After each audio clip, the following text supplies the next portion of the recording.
Negotiations. Like every other trainee nurse, Moina lived in the Lucy Barry Hospital's staff quarters. This was a long, barracks like building situated close to the island's embankment. It was on the periphery of the Trust's compound, about a 5-minute walk from the guest house. The space allotted to Moina was on the far side of the building and consisted of one large room and a small courtyard. Moina was awaiting on her threshold when Kanai and Pia arrived. Joining her hands, she greeted them with a smile, smiling, Nom Shakar, and ushered them into the courtyard where a few folding chairs had been put out to await their arrival. Pia looked around as she was seating herself. Where's Tutul? In school, said Kanai after relaying the question to Moina. And Fakir? There. Turning her head, Pia saw that Fakir was squatting in the dwelling's doorway, half hidden by a grimy blue curtain. He did not look up and offered no greeting nor any sign of recognition. His eyes were lowered to the ground and he seemed to be drawing patterns with a twig. He was wearing, as usual, a t-shirt and a lungi, but somehow in the setting of his own home, his clothes looked frayed and seedy in a way Pia had not thought them to be before. There was a fugitive sullenness about his posture that suggested he would rather be anywhere but where he was. She had the impression it was only under great pressure from Moina or his neighbors that he had consented to be present at this occasion. It stung Pia to see him looking like this, beaten and afraid. What was he afraid of, this man who hadn't hesitated to dive into the river after her? She would have liked to go up to him, to look into his eyes and greet him with a straightforward, ordinary way. But she thought better of it, for she could tell from his stance that, with Moina and Kanai present, this would only add to his discomfiture. Kanai too was watching Fakir. I thought only parrots could sit like that, he said to Pia in a whispered aside. It was then that Pia noticed that Fakir was not squatting on the floor as she had thought. There was a raised lintel at the bottom of the door frame, and it was on this that he had seated himself, squatting on his haunches and using his toes to grip the wood, like a bird perching on the bar of a cage. Since Fakir clearly wanted to have no part of the conversation, Pia decided it might be best to address his wife. Will you translate for me, please? She said to Kanai.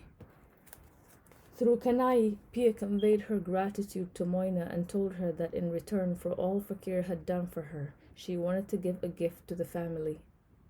Pia had already prepared a wad of banknotes.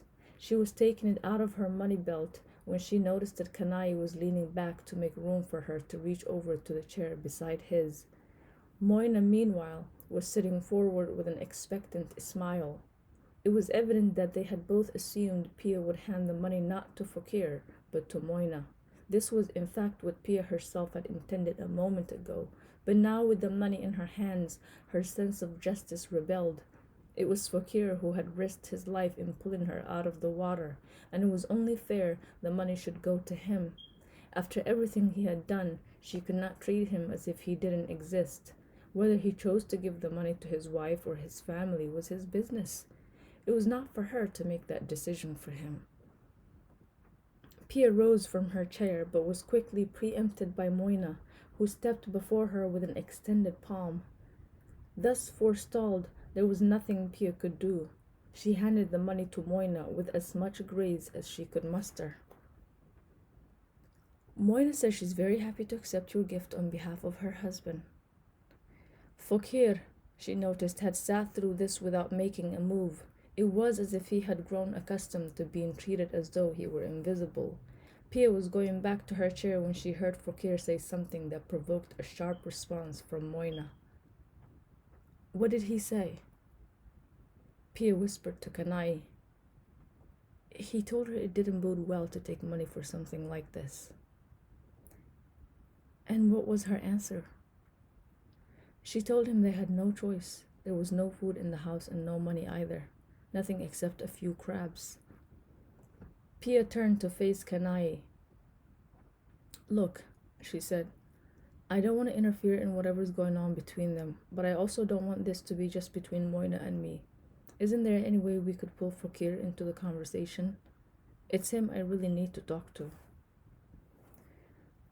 I'll see what I can do, said Kanai, rising from his chair. Kanai went up to Fakir and said in a loud, hearty voice, attempting friendliness, Hare, Fakir, do you know me? I'm Mashima's nephew, Kanai Dutt. Fakir made no answer, so Kanai added, Has anyone told you that I used to know your mother? At this, Fakir tipped his head back. Now looking him full in the face for the first time, Kanai was startled by the closeness of his resemblance to Kusum.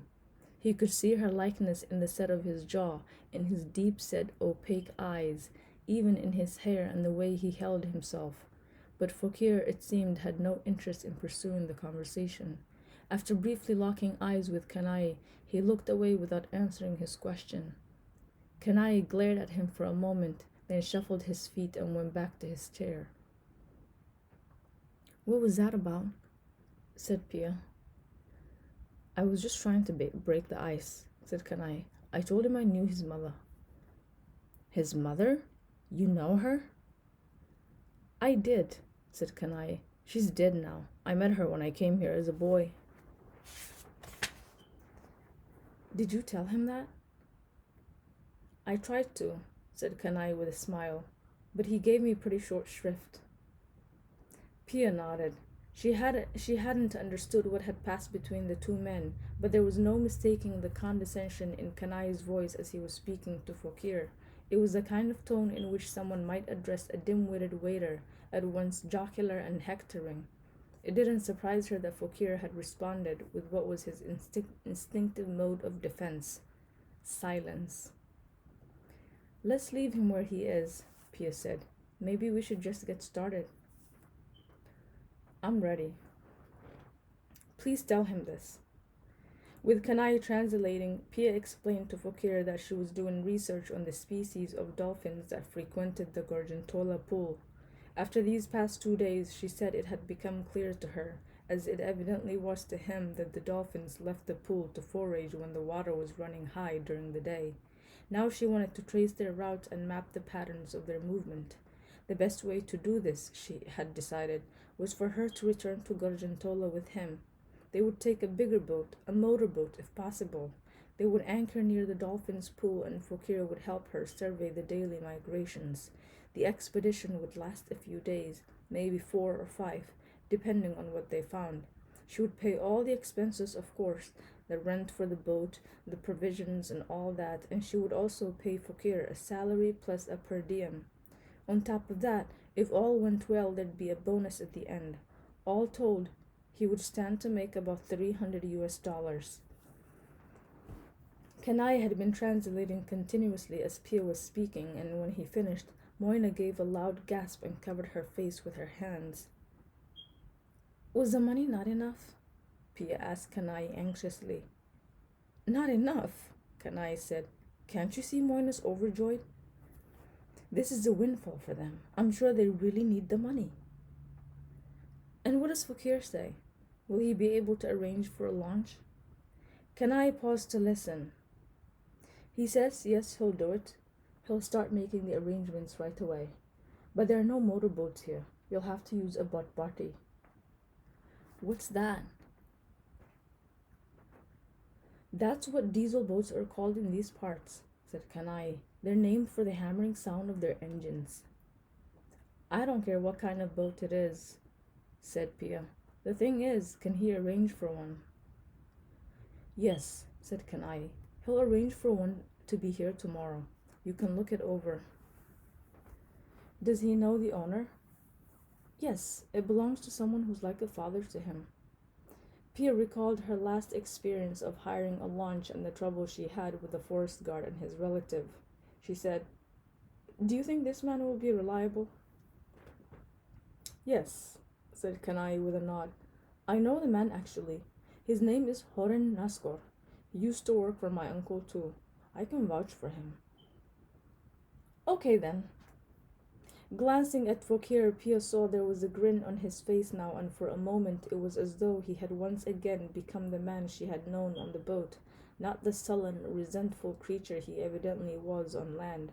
She could not tell whether it was the prospect of being back on the water that had lifted his spirits, or the possibility of escaping from whatever it was that so weighed him down in his home.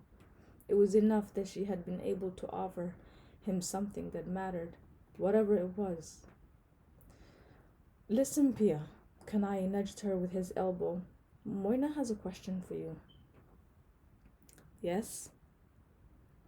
She wants to know why a highly educated scientist like you needs the help of her husband, someone who doesn't even know how to read and write.